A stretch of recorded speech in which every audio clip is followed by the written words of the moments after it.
आखिर वसई विरार की जनता को जिस दिन का, जिस लम्हे का बेसब्री से इंतजार था, वो घड़ी आ गई है। वसई विरार के महापौर की गद्दी जो पिछले कई समय से खाली थी, उसके लिए प्रत्याशी जाहिर हो चुका है। जी हां, आजू पाटिल को वसई विरार शहर महानगर पालिका का महापौर बना दिया गया है। आपको बता दें कि आजू पाटिल बहुजन विकास आघाड़ी के एक वरिष्ठ नेता के रूप में देखे जाते हैं। उन्हें वसई विरार के महापौर की गद्दी सौंप दी गई है, तो वहीं अब निगाहें टिकी हुई है तो आने वाले दिनों में उन नामों की जिन्हें स्वीकृत नगर सेवक के पद पर बैठाया जाएगा, तो दूसरी तरफ सभापतियों के नाम की घोषणा भी की जाएगी। जी हां, जानकारी के लिए आपको बता दें कि बहुजन विकास आघाड़ी के पास 6 तो वहीं भारतीय जनता पार्टी 4 स्वीकृत नगर सेवकों की घोषणा करने वाली है, जिस पर सभी की निगाहें टिकी हुई है। हालांकि 11 वर्षों के बाद और काफी अटकलों के बाद महापौर की गद्दी पर महापौर विराजमान हो चुके हैं, जो बहुजन विकास आघाड़ी के आजू पाटिल के रूप में है। आज वसई विरार शहर महानगर पालिका मुख्यालय पर पालघर जिला कलेक्टर तथा वसई विरार शहर महानगर पालिका पीठासीन अधिकारी इंदु रानी जाखड़ ने चुने हुए तमाम 115 नगर सेवकों के सामने इस बात की घोषणा की तथा वसई विरार का महापौर जारी किया।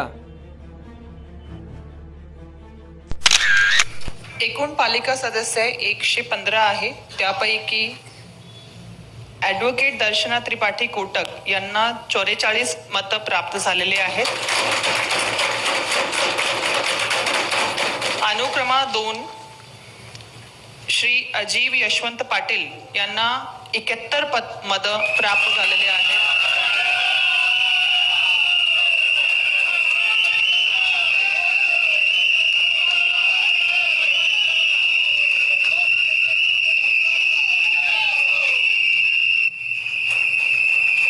दोन्ही बाजूने मतदान न केलेल्या सदस्यांची नावं निरंक आहेत, त्यामुळे श्री अजीव यशवंत पाटील यांना सर्वाधिक मते 71 प्राप्त झाली असून महाराष्ट्र महानगर पालिका अधिनियम 1949 चे कलम 19(1) व महाराष्ट्र महानगरपालिका नियम 2005 मधील नियम 7(7) अन्वये मी डॉक्टर इंदु रानी जाखड़ पीठासीन अधिकारी वसई विरार शहर महानगरपालिकेच्या महापौर पदी दिनांक 3 फरवरी 2026 पासून पुढे पहिल्या सत्रासाठी श्री अजीव यशवंत पाटील हे रितसर निवडून आल्याचे घोषित करण्यात येत आहे।